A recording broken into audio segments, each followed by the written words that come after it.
Good morning students. आज हम तलपट का एक प्रश्न बनाएंगे जिसमें बिके हुए माल की लागत अर्थात कॉस्ट ऑफ गुड्स सोल्ड ऐसा एक मत दिया रहेगा।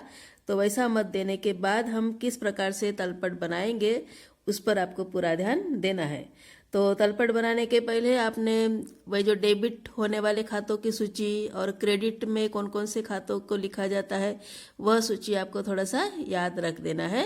और वैसे जो नियम आपको बताई थी मैं, व्यय और संपत्तियां हमेशा डेबिट होती है और साथ में आय और देन क्या बोलते हैं दायित्व अगर रहेगा तो उसे क्रेडिट में लिखना पड़ता है, उस बात पर ध्यान देना। तो अभी हम प्रश्न क्रमांक 8वां सॉल्व करने वाले हैं। उसमें खातों के नाम, विकलन और समाकलन शेष वहां पे दिए हुए हैं और इस प्रश्न में बिके हुए माल की लागत सबसे पहला मद है। जब भी प्रश्न में बिके हुए माल की लागत दी जाती है तो आपको यह जो मद है वह तलपट में नहीं दिखाना पड़ता। तो बिके हुए माल की लागत के बजाय आपको इसी से क्रय निकालना पड़ता है। और बिके हुए माल की लागत का सूत्र है प्रारंभिक लागत, प्रारंभिक रहतिया प्लस क्रय माइनस अंतिम रहतिया बराबर बिके हुए माल की लागत। तो उसी सूत्र से आप पहले जो भी क्रय परचेस निकाल लोगे और बिके हुए माल की लागत के स्थान पर आपको क्रय मतलब कि परचेस को लिख लेना है। और याद रखना तलपट में कभी भी अंतिम रहतिया नहीं दिखाना है। ये अंतिम रहतिया एक प्रकार की समायोजन है, वह तलपट के नीचे दी जाती है। तो अंतिम रहतिया को आप यहाँ पे तलपट में शामिल नहीं करोगे। तो इस प्रश्न में आपको बिके हुए माल की लागत दी है, साथ में अंतिम रहतिया भी दिया है। तो अंतिम रहतिया और बिके हुए माल की लागत आपको तलपट में नहीं दिखाना है, इस स्थान पर आपको सिर्फ क्रय दिखाना है। ठीक है, तो पहले आप ये जो प्रश्न है उस पर ध्यान दो। बिके हुए माल की लागत 1,50,000 दिया है। उसके बाद देनदार, स्थायी संपत्तियां, व्यय, बिक्री, पूंजी, आहरण ऐसे मदे दी है। फिर है प्रारंभिक रहतिया, अंतिम रहतिया और लास्ट में है लेनदार। तो हमें अभी जरूरत है बिके हुए माल की लागत की। सूत्र लिख लेंगे। सूत्र रहेगा बिके हुए माल की लागत बराबर प्रारंभिक स्कंध मतलब कि प्रारंभिक रहतिया प्लस क्रय माइनस अंतिम रहतिया। अभी बिके हुए माल की लागत आपके प्रश्न में दी है 1,50,000, प्रारंभिक रहतिया दिया है 60,000, क्रय नहीं दिया है, क्रय की लागत आपको निकालनी है, क्रय का मूल्य निकालना है और अंतिम रहतिया दिया है 40,000।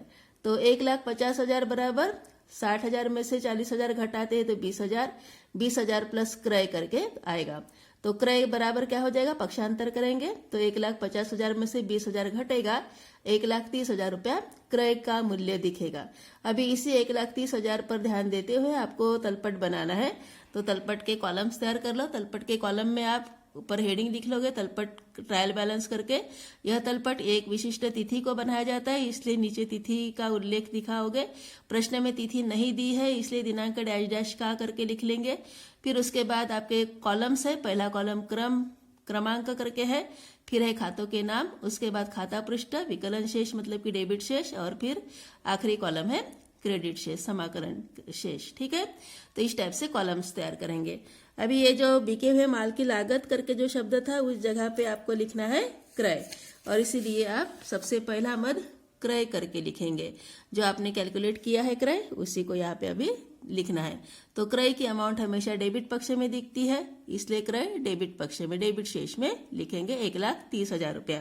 उसके बाद दिया है देनदार मतलब कि डेटर। देनदार हमेशा डेबिट होता है, देनदार का शेष सदैव डेबिट लिखा जाता है, इसलिए देनदार को आपको डेबिट पक्ष में लिखना है। फिर है स्थायी संपत्तियां। प्रत्येक प्रकार की संपत्तियां जो है, स्थायी रहो या चल रहो, मूर्त रहो अमूर्त रहो, इन सभी संपत्तियों को डेबिट पक्ष में ही दिखाया जाता है, इसलिए स्थायी संपत्तियां भी डेबिट में ही रहेगी। 50,000 रुपया दी हुई है।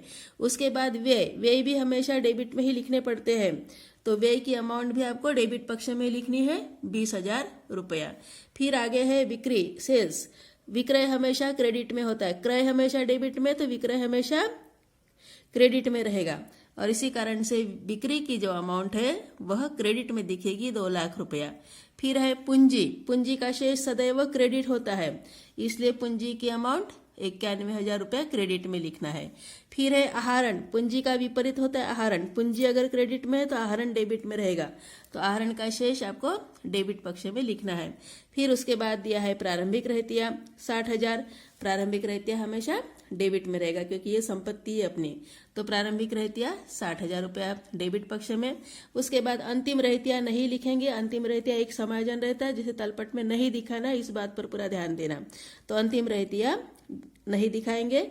और फिर है लेनदार। लेनदार मतलब कि दायित्व होता है, क्रेडिटर अपना दायित्व है और इसी कारण से उसको क्रेडिट में लिखेंगे। तो लेनदार लिखेंगे क्रेडिट में। तो इस प्रकार से अभी सभी मदे लिख लिए आपने। 9 खाते दिए थे यहाँ पे, 9 खातों का आपने यहाँ पे लिख लिए। डेबिट पक्ष का योग देख लो, क्रेडिट पक्ष का योग देख लो। तलपट में दोनों पक्षों का योग समान आता है। तलपट मतलब कि एक तराजू के पलड़े के समान होता है जो दोनों पक्ष समान है करके बराबर दावा करता है। अगर मानो कि समान नहीं है तो उस समय उच्चंत खाता सस्पेंस अकाउंट ओपन हो जाता है। किसी भी एक पक्ष में कुछ कमी रहेगी तो, और वह कमी अंकगणितीय अशुद्धि के कारण होती है। तो इस प्रकार से अभी यहाँ पे अगर योग करते हैं तो दोनों पक्षों का योग आता है 3,21,000 रुपया। तो इस प्रकार का ये प्रश्न बनेगा। तो जब भी प्रश्न में बिके हुए माल की लागत अगर दी जाती है तो आपको कैसा प्रश्न बनाना है उस बात पर ध्यान देना है और हमेशा क्रय निकालोगे। क्रय निकाल कर ही आपको ये प्रश्न सॉल्व करना है।